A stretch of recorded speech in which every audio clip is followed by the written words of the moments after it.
करें सपने अपने। आज शुक्रवार भी है, यानी कि सिर्फ और सिर्फ महालक्ष्मी का दिन। इसीलिए आज मैं आपको सिर्फ और सिर्फ धनवान बनने वाली बात बताऊंगी। आज आपको लक्ष्मी जी के 18 मंत्र बताऊंगी। ये मंत्र जपने से आपको लाभ जरूर होगा, आप करोड़पति बन सकते हैं। साथ ही आपको बताऊंगी कि आपकी राशि के हिसाब से आपको कौन सा परफ्यूम लगाना चाहिए और आपकी स्किन से कुछ हिस्से जहाँ पे कालापन रहता है उसे स्किन के कलर में लाने की ब्यूटी टिप भी दूंगी। मैं तो अपना हर शो दर्शकों के सवाल से ही तैयार करती हूँ। अब देखिए ना, मुझसे कुछ दर्शकों ने चीज़ों के बारे में पूछा जिन्हें घर में रखने से माँ लक्ष्मी का वास नहीं होता। मैंने बिना वक्त गवाए 5 चीज़ों की लिस्ट तैयार कर ली। आप भी जानिए, अगर ये चीज़ें आपके घर में हैं तो पैसा नहीं टिकेगा। अक्सर हमारे घरों में टूटे फूटे बर्तन रखे रहते हैं, होता है ना। शास्त्रों के अनुसार ये बड़ा ही अशुभ वास्तु दोष है जो घर में नकारात्मक ऊर्जा को बढ़ाता है। इसीलिए घर में टूटे बर्तन ना रखें। यही कारण है कि माँ लक्ष्मी को प्रसन्न करने के लिए दिवाली पर घर के सभी टूटे फूटे बर्तन बाहर निकाल दिए जाते हैं। दिवाली आने वाली है, थोड़ा सा इंतजार कर लीजिए। उस समय सारे टूटे बर्तन निकालकर बाहर फेंक दीजिएगा। घर में टूटा हुआ आईना रखने से नेगेटिविटी फैलती है और घर के सभी सदस्यों को मानसिक तनाव का सामना करना पड़ता है। घर, गाड़ी या कहीं भी टूटे शीशों को तुरंत बाहर कर दें। यदि पति पत्नी का पलंग टूटा हुआ होता है तो उनके वैवाहिक जीवन में परेशानियां आने लगती हैं और उनके आपसी संबंध में टेंशन हो जाती है। घर में शादीशुदा जिंदगी अच्छी रखने के लिए पलंग के टूटते ही या उसकी तुरंत मरम्मत करवा लेनी चाहिए। इसको बदल भी सकते हैं। कुछ लोग खराब घड़ियां, इलेक्ट्रॉनिक सामान आदि घर में रखते हैं। इनका मानना होता है कि समय आने पर सही करवा लें, परंतु ये घर में नेगेटिव एनर्जी को इकट्ठा करते हैं। इसीलिए घर के सदस्यों के बीच आपसी झगड़े होने लगते हैं, घर का माहौल खराब हो जाता है। घर में कभी भी टूटी कोई तस्वीर, कोई फोटो, ये सब चीज़ें बिल्कुल नहीं रखें। ये भी वास्तु दोष माना जाता है। खास तौर पर किसी देवी देवता, धर्मस्थल या फिर खुशहाल परिवार, किसी रमणीय स्थान, बच्चे आदि की तस्वीरें, प्रतिमाएं को कटने फटने टूटने के बाद तुरंत हटा देना चाहिए। मालामाल होने का मतलब सिर्फ पैसा ही नहीं होता। मालामाल होने का मतलब होता है कि आपका अपना घर भी होना। तो चलिए, अगर अभी तक आपके घर का सपना पूरा नहीं हुआ तो आप पूरा किए देते हैं। आपकी माँ लक्ष्मी और माँ दुर्गा को प्रसन्न करना होगा। एक अचूक उपाय करना है जो मैं बताने जा रही हूँ। फिर देखिएगा, बचे हुए साल में आपके अपने घर के कुछ योग जरूर खुल जाएंगे। हर शुक्रवार एक गरीब और जरूरतमंद को भोजन जरूर कराएं। संडे के दिन गौ माता को थोड़ा गुड़ खिलाएं। इसके अलावा रोज सुबह नहाने के बाद एक मंत्र बता रही हूँ, इसका जाप जरूर करें। मंत्र है ओम पद्मावती पद्मकुशी व्रजवृंजापुशी प्रतिभवंती भवंती।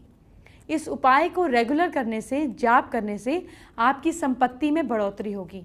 इसके साथ ही आपको अपने एंसेस्ट्रल प्रॉपर्टी का सुख भी मिलेगा और कुछ ही वक्त में बड़े घर के आसार भी बनेंगे।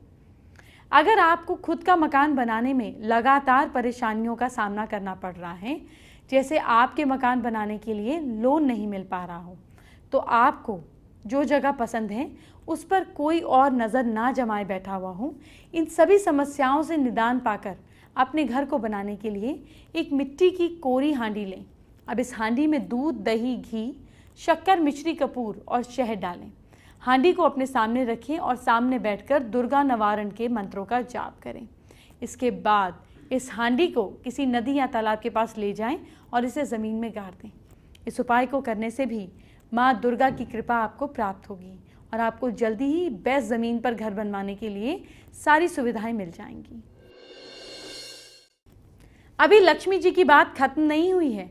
आपको सिर्फ लक्ष्मी जी ही नहीं बल्कि उनके पुत्रों का नाम जाप करने से भी लाभ होगा। आपको क्या करना है, कैसे करना है और लक्ष्मी जी के पुत्रों के 18 नाम कौन से हैं, आइए जानते हैं।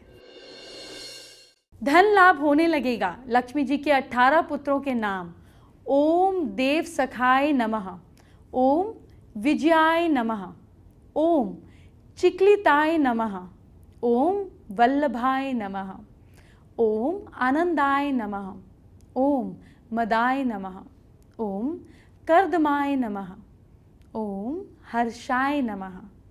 ओम श्रीपदाय नमः। ओम बलाय नमः। ओम जात वेदाय नमः। ओम तेजसे नमः। ओम अनुरागाय नमः। ओम दमकाय नमः। ओम संवादाय नमः। ओम सलिलाय नमः। ओम गुगुलाय नमः। ओम करुकाय नमः। लक्ष्मी जी के 18 पुत्रों के नाम एक सफ़ेद कागज़ पर रेड या पिंक पेन से लिखें। अपने घर में पूजा के स्थान पर यह कागज़ फोल्ड कर कर रख दें। काम पर जाने से पहले इस कागज़ को माथे पर लगाकर माथा टेक कर जाएं। काम यूं ही बन जाएंगे। आज आपसे बहुत बातें करनी है, लेकिन पहले आपकी हैंडराइटिंग से जुड़ी खास बात। अक्सर नौकरी ना मिलना, नंबर अच्छे ना आना, करियर में रुकावट आ जाना, प्रमोशन में देरी होना, जीवन में कई कष्ट की वजह गड़बड़ हैंडराइटिंग आपकी सोच होती है। इसीलिए मैं आपको बीच बीच में हैंडराइटिंग में बदलाव करने वाला तरीका बताती रहूँगी। चलिए अब मेरी क्लास शुरू हो रही है। देखिए 3 मेन राइटिंग एंगल्स होते हैं, आपको पता होना चाहिए। पहला होता है राइट स्लैंट, यानी कि दाई तरफ झुकाव वाला। जैसे हम ये लिखेंगे हेलो। अब देखिए ये एच का डंडा, ये सब राइट की तरफ झुक रहा है ना, इसको राइट स्लैंग बोलते हैं। ये राइट तरफ स्लैंट करती है, हमारी राइटिंग राइट तरफ गिर रही है, इसका ये मतलब होता है। ये शो करता है कि पूरी दुनिया और ज़िंदगी के लिए एक बिंदास नज़रिए को ये ऐसे शो करता है। ये एक तरीके की एक्सट्रोवर्ट, यानी कि मैं ओवर आगे बढ़ रही हूँ, मैं आगे बढ़ रही हूँ। ये एक्सट्रोवर्ट यानी कि अपनी बात कहने में न चूकने वाले व्यक्ति की हैंडराइटिंग की निशानी है, संकेत देता है। इसी तरीके से ये प्रोग्रेशन यानी कि आगे बढ़ने वाली आदमी की निशानी भी है। अब अपराइट हैंडराइटिंग कैसी होती है? अपराइट यानी कि बिल्कुल सीधी, देख रहे हैं, बिल्कुल सीधी हैंडराइटिंग।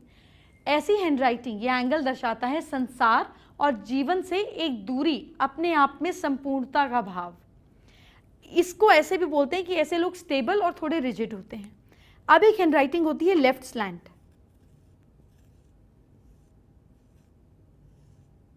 ये जब हैंडराइटिंग पीछे की तरफ बैकवर्ड गिरे, ये आगे जा रही है और ये पीछे जा रही है, तो बाईं तरफ झुकाव वाली हैंडराइटिंग का जो एंगल होता है इसको लेफ्ट स्लैंट कहते हैं। इसका मतलब इंट्रोवर्ट आदमी, कि मैं पीछे छुप रहा हूँ, समझ रहे हैं, और ये मैं आगे जा रहा हूँ। रिग्रेशन, कमज़ोर सोच, ऐसे व्यक्ति जो हैं इनमें डिप्रेसिव क्वालिटीज़ भी ज़्यादा होती है। ये भी कह सकते हैं कि ये अपने अहम में, अपनी सेल्फ रिस्पेक्ट में इसको पूरी तरह से एक्सप्रेस नहीं कर पाते और संसार से दूर हैं। तो अगर आपकी हैंडराइटिंग ऐसी है तो कम से कम स्ट्रेट या आगे की तरफ शिफ्ट करें और अपने बच्चों की हैंडराइटिंग पे ज़रूर नज़र डालें। ऐसा करने पर आपके बच्चों का एक्सट्रोवर्ट होना ज़रूरी है। लेकिन हाँ, अगर ये बहुत ही ज़्यादा एक्सट्रोवर्ट है तो भी ऐसे लोग ज़रूरत से ज़्यादा ओवर एक्सट्रोवर्ट हो जाते हैं, लोगों की ज़िंदगी में इंटरफेयरिंग बन जाते हैं, लोगों पर एक्सट्रीमली डिपेंडेंट हो जाते हैं। तो थोड़ा राइट एंगल तो ठीक है, राइट स्लैंट ठीक है, पर लेफ्ट स्लैंट तो बिल्कुल नहीं होना चाहिए। लक्ष्मी जी की बात हो गई, अब ज़रा आगे बढ़ते हैं। अगर आपकी अब तक शादी नहीं हुई या आपके जीवन साथी को आपका साथ पसंद नहीं है, ऑफिस में भी हमेशा आपका बॉस आपसे उखड़ा रहता है, तो अब मैं आपको जिस बारे में बताने जा रही हूँ उससे आपकी सारी परेशानियां हो जाएंगी छूमंतर। अब तो आप समझ ही गए होंगे कि मैं परफ्यूम की बात कर रही हूँ। जी हाँ, और आज आपको परफ्यूम के बारे में बहुत कुछ बताने जा रही हूँ। सबसे पहले वो जानिए कि राशि के हिसाब से कौन सा परफ्यूम लगाना चाहिए जो आपके कई बिगड़े काम बना देगा। मेष राशि के लोग मोगरा, गुलाब मोगरे का परफ्यूम, डिओड्रेंट, इत्र इस्तेमाल कर सकते हैं। वृश्चिक राशि के लोग जैस्मीन या कोबरा की फ्रेग्रेंस वाला परफ्यूम डिओड्रेंट इस्तेमाल कीजिए। मिथुन राशि वाले लैवेंडर और लोटस का परफ्यूम इत्र इस्तेमाल कर सकते हैं। कर्क राशि वाले लोग गुलाब या लिली का परफ्यूम डिओड्रेंट इस्तेमाल कीजिए। सिंह राशि वाले लोग चॉकलेट फ्रेग्रेंस या नरगिस का परफ्यूम डिओड्रेंट इस्तेमाल कीजिए। कन्या राशि वाले लोग लिली या ऑरेंज का परफ्यूम डिओड्रेंट इस्तेमाल कीजिए। तुला राशि वाले लोग लोटस या रोज का परफ्यूम डिओड्रेंट इस्तेमाल कीजिए। वृश्चिक राशि वाले लोग रोजमेरी या चंदन का इत्र परफ्यूम डिओड्रेंट इस्तेमाल करें। धनु राशि वाले लोग चॉकलेट, सनफ्लावर या ऊद का परफ्यूम डिओड्रेंट इस्तेमाल करें। मकर राशि वाले लोग कोबरा, चॉकलेट या फिर आप स्ट्रॉन्ग पोतपुरी जैसा डिओड्रेंट इस्तेमाल कीजिए। कुंभ राशि वाले लोग जैस्मीन, नरगिस या आउद का परफ्यूम इस्तेमाल कीजिए। और मीन राशि वाले लोग कस्तूरी या लोटस का परफ्यूम इस्तेमाल कीजिए। अभी आपसे रुपए पैसे की और भी बात होगी, लेकिन मुझे मेल्स आई हैं और पता चला है कि मेरे दर्शकों की एक और परेशानी है। अक्सर गर्दन, आपके घुटने, आपके एल्बोज, इन सब में कालापन आ जाता है। ये स्किन के अलग बिल्कुल दिखने लगता है। तो इसे कैसे ठीक किया जा सकता है, आइए जानते हैं। खूबसूरती की बात करें तो नख से शिख तक, यानी कि आपके शरीर का हर अंग खूबसूरत लगना चाहिए। और खूबसूरत लगते लगते अगर आपकी कोहनियाँ, घुटने या हील्स के आसपास का एरिया डार्क हो जाए तो बहुत ही ख़राब लगता है। इसके लिए क्या कर सकते हैं, सबसे पहले तो जब भी आपको ऐसा लगे एक बार ब्लीच ज़रूर कर डालीजिए। ब्लीच करने के बाद अगले दिन से, उसी दिन से नहीं, कुछ उपाय आप कर सकते हैं। जैसे कि घर में नींबू तो अब हर घर में होता ही है, नींबू को काटिए, थोड़ा सा निचोड़ लीजिए, उसमें डालिए थोड़ा सा नमक या डालिए चीनी, दोनों में से कुछ भी डाल सकते हैं। दोनों ही बहुत अच्छे स्क्रब के काम आते हैं। उसको कोहनियों पे लगाइए, चारों तरफ धीरे धीरे धीरे धीरे मलिए। आप देखिए कुछ ही दिन ऐसा करेंगे तो आपके कोहनियों का रंग जो है काफ़ी हद तक कालापन जो है वो ख़त्म हो जाएगा। इसके अलावा घर में मीठा सोडा बहुत आसानी से मिल जाता है। मीठा सोडा लीजिए, उसमें कुछ बूंदें नींबू की डाल लीजिए और इन दोनों को मिला के अच्छे से रगड़िए। एक हफ्ते बाद फिर दोबारा कीजिए। 3-4 हफ्ते करेंगे तो आपकी कोहनियों का रंग जो है काफ़ी हद तक अच्छा निकल आएगा।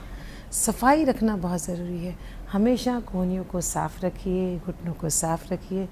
और अगर बाहर जा रहे हैं और आपका कालापन नहीं जा रहा तो थोड़ा सा मेकअप कर सकते हैं।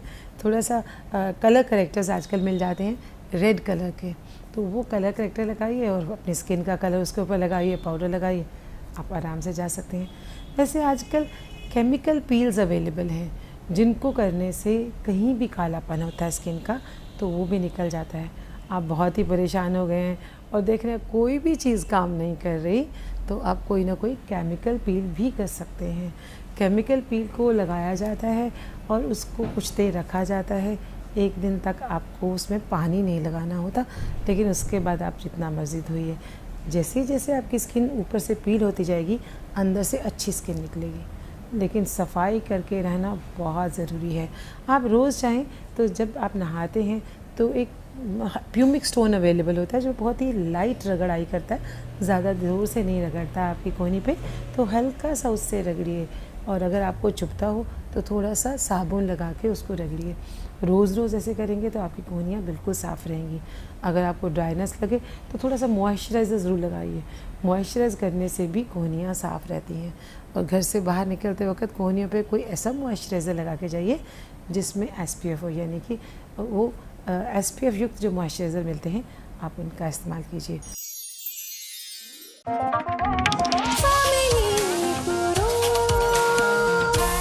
साकार करें सपने अपने।